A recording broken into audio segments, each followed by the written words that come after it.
On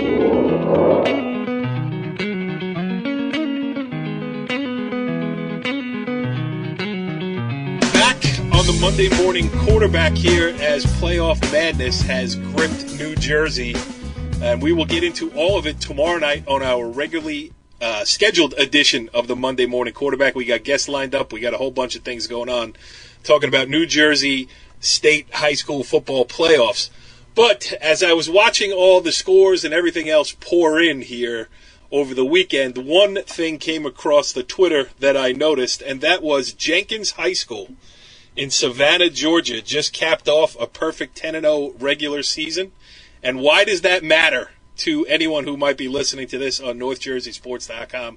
Because the head coach of the Jenkins High School Warriors is 2004 Cliffside Park graduate Jason Cameron, and he joins us live from Dixie.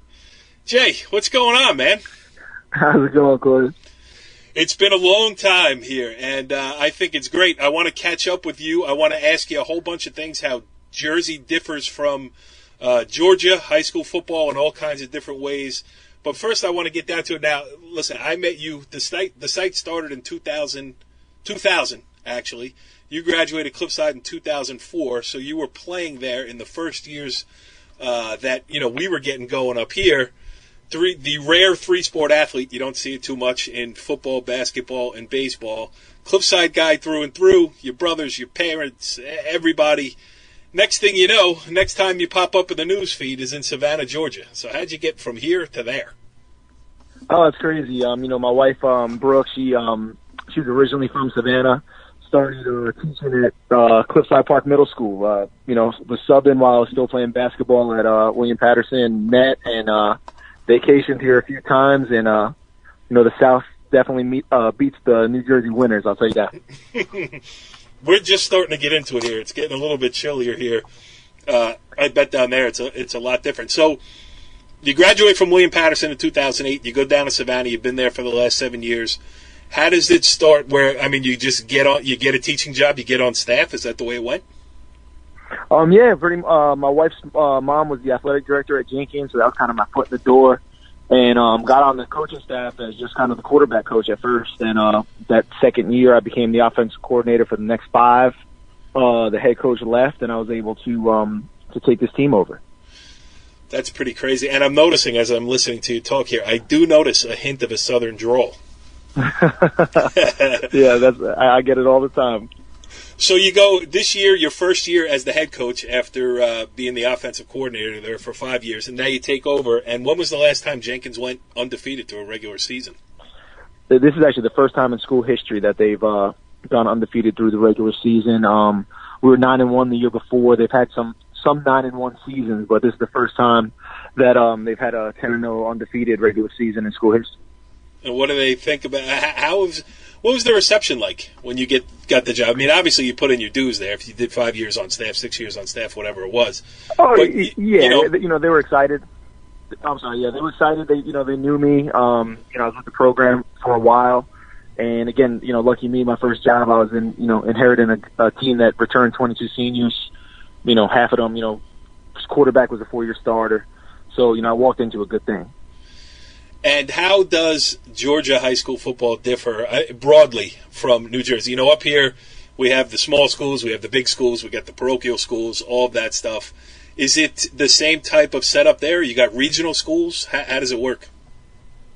It's similar. It's similar. Where I'm in Savannah, we have actually 10 high schools in one county. Wow. So it's kind of, and we all play 3A. Probably equivalent to, we have 7 classifications in Savannah. So, our school attendance is right around 1,000, maybe 1,100. So, whatever that would compare to in New Jersey. But, similar. That's your private school powerhouses. We got Benedictine in Savannah that's won 2 state championships in the last 4 years. Then you move up to northwestern Georgia, where you got the Atlanta schools that are just, their public schools are off the charts. They have athletes everywhere. And, being from New Jersey, you kind of just know the Bergens and the Boscos and the Joes of the world. But, the public school powerhouses in Georgia are ridiculous. So the balance of power is still with the public schools for now. Oh yeah, but definitely. And you got your single A privates down here. You got your, but then you got your parochials that play within the classifications. But you got schools like Grayson in Georgia. They call it the University of Grayson. You got 25 Division I players on one team, and it's it's just crazy. How about your school? And I'm not just necessarily talking about this year. I try to do a little bit of research, and I know you have a couple of D1 guys there this year. But like on a year in, year out basis, is it like I'm in the old DePan school district now, and you had the Fuller brothers come through, both Division I athletes, but you don't see it too often. How does it, where in your school district, do you get one or two every year or one or two every 10 years? One or two a year. We put, I put one, my running back, Arkeem Bird, is at Wake Forest this year. He was our running back last year. My quarterbacks got offer from, Citadel and Army. And I have a wide receiver that just got committed to Central Michigan. He had probably about 22, 23 offers, 6'3", 190 kid, jumps out of the gym. But then we've also had kids, Anthony Lanier. You'll watch him play on Sundays. He was at Jenkins graduate. He plays for the Washington Redskins. Okay. We're looking at one or two a year. Sometimes it skips a year, but, we're pretty steady with one or two a year. Now, the kid who's going to Central Michigan, is he the one who caught the diving touchdown pass in the corner of the end zone on the last play of the game to give you the win against Savannah? Oh, absolutely. Oh, yeah. Yeah, Tyrone is a pretty special kid. How crazy is I'm just talking intensity-wise, because from up here, you see Southern football. You're an SEC country. You just picture it differently than you do here. Am I wrong? You know what I'm saying? Like Savannah against Jenkins, is it wild? Yeah, go ahead. Oh, 100%. Again, we tend to be a basketball city, unfortunately, in a sense, in Savannah. We got our Jenkins won a state championship 2 years ago in basketball. But it's a little different than what you would think in the city of Savannah. But for being down in the South, they take their high school and college football real serious down here. Yeah, I can imagine. What is the media scrutiny like? I mean, do you get how many guys show up at games? I mean, is there a NorthJerseySports.com equivalent down there, or 10 of them running around, or is it? Yeah, it's pretty similar. It's pretty cool. We have an ESPN Coastal, it's called. They do Tuesday show was Thursday. I actually just did an interview with it's funny. His name's Carl Damasi. He's from New York City, so it's another northern guy that came down here. He runs the ESPN Coastal radio shows, and then we got the local news affiliates and stuff that come to our games. Yeah, so you got good coverage there too. How do the playoffs work? I mean, you said 3A, so we have a zillion different state champions. Do you play down to one? However it is, Class A, class champion. Each class has one champion, or do you play like a full state tournament? How does that work? Each class, when you're, it's a little funny how they do it. We're the 1 seed, and we will be matched up with, 3A Region 4, their 4 seed, and then it kind of goes almost like the brackets in the, college basketball. And you finish up with one state champion from each classification. So you'll have, single A private all the way up to 7A, one state champion in each classification. How many games do you wind up playing in a season if you win a state championship? Hopefully we're playing 15. Wow. Right now we go 15-0 and we're the state champs. How about when you working down there, all those kind of things, like for you personally, is there something? Is high school it for you? Could you see yourself, because so much now when you look at big-time college athletics, especially where you're at now, you get a lot of guys who jump out of the high school, right? Like I'm just thinking of a Chad Morris, any of those guys. I mean, is that something you want to do, or is the high school? Listen, your mentor, John Brunelli, made a pretty good life out of doing it, and a bunch of other people too. Exactly. I'm just curious what your thoughts are as far as, how far you want to take it. And I see myself being just a high school guy. I just look at it. I got a little 6-year-old running around now, and I just know the grind of those. High school's a grind too, but I get to come home every night. And just seeing the time that with being with the recruiting, seeing these guys come down and recruit my kids and stuff. Seeing the time that they put in. I'm enjoying the high school right now. I'm not saying that it's completely out of question.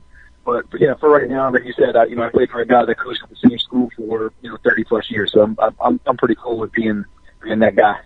Yeah, no, it would be cool. I mean, did you ever? Was there ever a plan? Like, I want to get out of Jersey and get down there and do this type of thing, or did it all just come together? Like, yeah, I'll try that. Yeah, it just kind of came together. Unfortunately, I graduated college at a bad time. It was just when that recession kind of hit, and it was just finding a job was tough. I was lucky enough, in Cliffside to get hired with my brother coaching basketball, and then I was able to get on John Renew's staff too, and pretty much got thrown, offense coordinator job at 22 years old, which I wasn't ready for, but it definitely helped me become the coach I am now. And then, like I said, just kind of the job market wasn't great at that time, and this opened up, and I said, hey, let's take a chance and do it, and I'm really glad I did. All right, so how do we fix Cliffside Park football here from afar? How do we do this? I'll tell you, they hired the right person. Tom Deal's a dear friend of mine. Him and I talk daily. He put me on his huddle, so I watch some of their tape, and I think they finally got a guy in there that's going to put the time in. He's didn't grow up in Cliffside, but believe me, he's a Cliffside guy, and he's doing it the old school way. He's trying to, branch out to the other sports and get the multi-sport athlete back in Cliffside. And, off the top of my head, I think they won 3 games this year. Yeah. And, could have won the 4th just now against, lose by a touchdown against Fort Lee, had a chance to make the state tournament. So they're definitely in the right direction. Look at you, all caught up on your Cliffside Park. I haven't probably followed it as closely as you have from afar. That's crazy. Yeah, no, I agree with you. I'm just, it was the population has changed. Soccer has become so big there, and you need a guy to get back to the grassroots, set up the little guys, get them playing football, and that's probably the way to do it. That's right. In Cliffside nowadays. So, what do you got this week? What's coming up? What's what's on the horizon here for the Jenkins Warriors? We got Jackson County Friday night. Good team. They're 4 seed in Region 4. But they're good. They're balanced offensively, defensively. They run around, and how it is. It's playoff time. Everyone's throw records away, and everyone's 0-0, and you got to come up and play football.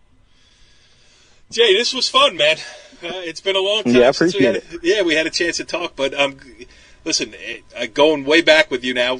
Remembering having watched you play all 3 sports there, and going on to do great things at William Paterson. So I'm gonna follow. Is there a Jenkins Twitter feed or something that I could jump on? Yeah, I run my own, and then at HBJ Football. I'll go ahead and follow you, so you got it, so you get updated with our scores and stuff like that. That'd be awesome, and I will follow you back, and that's great. Jason Cameron, longtime Bergen County resident, making things happen down in the South.